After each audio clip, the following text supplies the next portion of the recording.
Good morning friend. आज के इस वीडियो में हम लोग ग्रेगोरियन कैलेंडर को पढ़ेंगे। उसके बाद हम लोग लीप ईयर को भी पढ़ेंगे, लीप वर्ष को भी समझेंगे। उसके बाद हिंदू कैलेंडर विक्रम संवत को पढ़ेंगे, शक संवत को पढ़ेंगे। उसके बाद हिब्रू कैलेंडर और हिजरी कैलेंडर को भी पढ़ेंगे। तो बने रहिएगा वीडियो के आखिरी तक। चलिए स्टार्ट करते हैं। देखेंगे ग्रेगोरियन कैलेंडर को। वर्तमान में प्रचलित ग्रेगोरियन कैलेंडर ईसाई धर्म के प्रवर्तक ईसा मसीह के जन्मवर्ष पर आधारित है।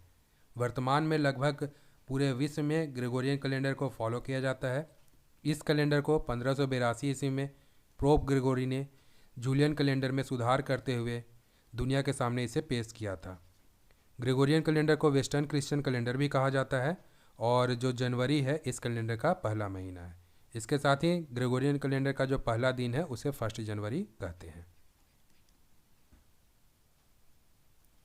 देखेंगे इस कैलेंडर को कुल 12 महीनों में विभाजित किया गया है, जिसे जनवरी, फरवरी, मार्च, अप्रैल, मई, जून, जुलाई, अगस्त, सितंबर, अक्टूबर, नवंबर और दिसंबर कहते हैं।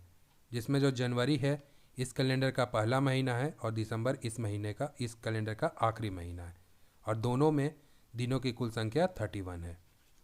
उसके साथ ही देखेंगे फरवरी में कुल 28 दिन होते हैं और अगर इन सभी महीनों में दिनों की कुल संख्या का योग निकालें तो निकलकर सामने आता है 365 दिन।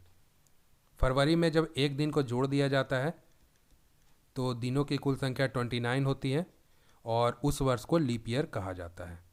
जिस वर्ष फरवरी माह में 29 डेज होती हैं उसे लीप ईयर कहा जाता है। हिंदी में इसे अधिवर्ष कहते हैं।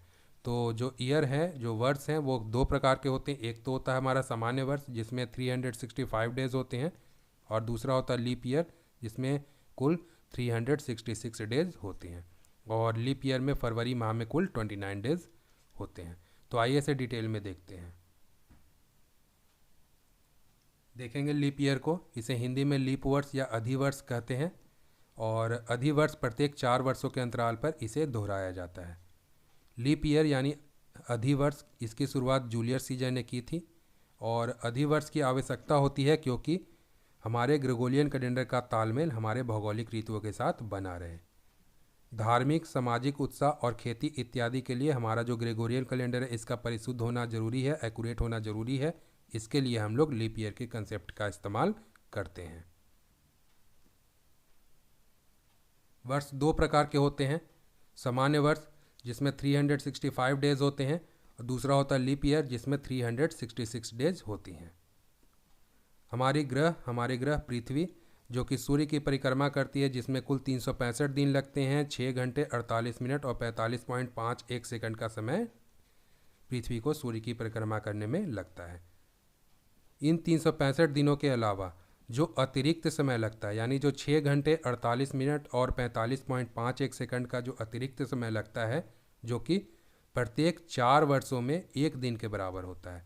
यानी जो एक वर्ष में जो 6 घंटे 48 मिनट और 45.51 सेकंड का जो अतिरिक्त समय लगता है वो 4 वर्षों में लगभग एक दिन के बराबर होता है। और इसी अतिरिक्त दिन को हर एक 4 साल में फरवरी माह में जोड़ दिया जाता है, जिससे फरवरी माह में दिनों की कुल संख्या 28 से बढ़कर 29 हो जाती है और इसे लीप ईयर कहा जाता है। लीप ईयर इसे हिंदी में अधिवर्ष कहते हैं और अधिवर्ष में दिनों की कुल संख्या 365 से बढ़कर 365 से बढ़कर 366 हो जाती है। जो हमारा लीप ईयर होता है वो 4 से पूर्णतः विभाजित होता है। जैसे देख लो 2020 जो है वो लीप ईयर है और अगला लीप ईयर जो आएगा 2024 में आएगा और ये जो लीप ईयर है वो 4 से पूर्णतः विभाजित होता है।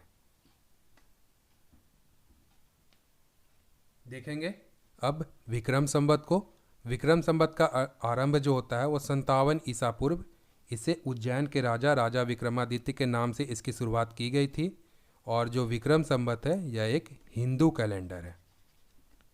विक्रम संवत जो कि ईसा मसीह के जन्म वर्ष से 57 वर्ष पूर्व शुरू होती है और इसकी शुरुआत राजा विक्रमादित्य के द्वारा की गई थी।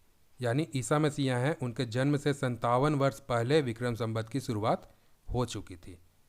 अब देखो विक्रम संवत निकालने का फॉर्मूला क्या है, यानी कि जो कि ईसवी सन जो भी है आपसे पूछा जाता है उसमें 57 को ऐड कर दो तो आपका विक्रम संवत निकल कर आएगा। जैसे 2022 है, उसमें 57 को ऐड कर दो। ग्रेगोरियन कैलेंडर के अनुसार 2022 में अगर 57 को ऐड करो तो 2079 निकल के आएगा, जो कि विक्रम संवत चल रहा है। यानी ग्रेगोरियन कैलेंडर के अनुसार जो भी वर्ष चल रहे हैं उसमें आप 57 को ऐड कर दो, आपका विक्रम संवत निकल जाएगा। एक बात को और भी आप याद रखना इम्पॉर्टेंट है, नेपाल के जो सरकारी संवत है यानी जो सरकारी कार्य हैं उसमें विक्रम संवत का उपयोग किया जाता है।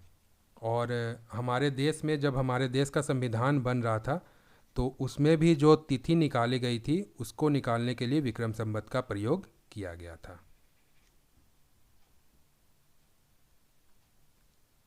विक्रम संवत में जो समय की गणना है उसके लिए सूर्य और चंद्रमा को आधार बनाकर इसे दिन, सप्ताह, मास और वर्ष में विभाजित किया गया था। और 12 महीने का एक वर्ष और 7 दिन का जो एक सप्ताह है यहीं से प्रचलित हुआ है। यानी विक्रम संवत में जो 12 महीने का एक वर्ष और 7 दिन का एक सप्ताह होता था वो अभी वर्तमान में ग्रेगोरियन कैलेंडर जो है उसमें विक्रम संवत के इस कंसेप्ट का इस्तेमाल किया गया है। अब देखेंगे शक संवत को। शक संवत भारत का प्राचीन संवत है और इसे जो ये है ईसा मसीह के जन्म के 78 वर्ष बाद इसका आरंभ होता है। यानी 78 ईसा पूर्व शक संवत की शुरुआत होती है। शक संवत जो है भारत का राष्ट्रीय कैलेंडर है और इसे ग्रेगोरियन कैलेंडर के साथ 22 मार्च 1957 को अपनाया गया था। और शक संवत को ही भारंग कहते हैं, पूछा गया था क्वेश्चन, इसे याद रखिएगा। और जो चैत्र माह है हमारा जो भारतीय राष्ट्रीय पंचांग यानी भारतीय राष्ट्रीय कैलेंडर का प्रथम माह होता है। और यहाँ पे भी हम लोग ने देखा था कि भारत का जो राष्ट्रीय कैलेंडर है वो शक संवत है और शक संवत का प्रथम माह चैत्र है।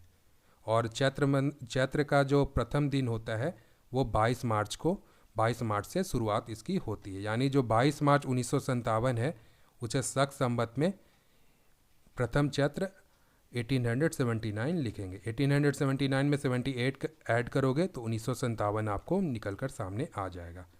22 मार्च को ही चैत्र माह का पहला दिन मनाया जाता है और इसे ही सालिवाहन शक कहते हैं। अब देखो एक क्वेश्चन पूछा गया था कि विक्रम संवत और शक संवत के मध्य कितने वर्षों का अंतर है, तो याद रखिएगा कुल 135 वर्षों का अंतर होता है। अब देखो ये तो ईसा मसीह हैं, उनके जन्म वर्ष से ग्रेगोरियन कैलेंडर की शुरुआत होती है और ईसा मसीह के जन्म से 57 ईसा पूर्व विक्रम संवत की शुरुआत होती है और ईसा मसीह के जन्म के 78 वर्ष बाद शक संवत की शुरुआत होती है। अगर इन दोनों को ऐड कर दो तो कुल 135 वर्ष निकल कर आता है। यानी विक्रम संवत और शक संवत के मध्य 135 वर्षों का अंतर होता है। शक संवत की शुरुआत कुषाण वंशी शासक कनिष्क के द्वारा 78 ईसा पूर्व में किया गया था और इसका प्रथम माह चैत्र होता है तथा आखिरी महीना जो होता है वो फाल्गुन का होता है। अब देखेंगे हिब्रू कैलेंडर को। यह ग्रेगोरियन कैलेंडर से भी पुराना है और जो यहूदी हैं, यहूदी भाई लोग, यह अपने दैनिक कामकाज के लिए इस कैलेंडर का प्रयोग किया करते थे। हिजरी कैलेंडर को देखो तो यह एक इस्लामिक कैलेंडर है और हिजरी कैलेंडर का आरंभ 16 जुलाई 622 ईसा पूर्व ईस्वी में हुआ था। इसका आरंभ 16 जुलाई 622 ईस्वी में हुआ था और इसी दिन इस्लाम के प्रवर्तक हजरत मोहम्मद साहब मक्का छोड़कर मदीना को प्रस्थान कर गए थे 6 जुलाई 622 ईस्वी को। हिजरी कैलेंडर में भी कुल 12 महीने होते हैं और प्रथम महीना जो होता है वो मुहर्रम होता है और आखिरी महीना होता है जिलहिज्जा होता है। तो ये इस वीडियो का आखिरी पॉइंट था। आशा करता हूँ कि ये वीडियो आपको पसंद आया होगा। वीडियो को लाइक शेयर जरूर कीजिएगा और नए व्यूअर हैं तो चैनल को सब्सक्राइब करना नहीं भूलिएगा। चैनल को सब्सक्राइब जरूर कीजिएगा। तो मिलते हैं नेक्स्ट वीडियो में। जय हिंद।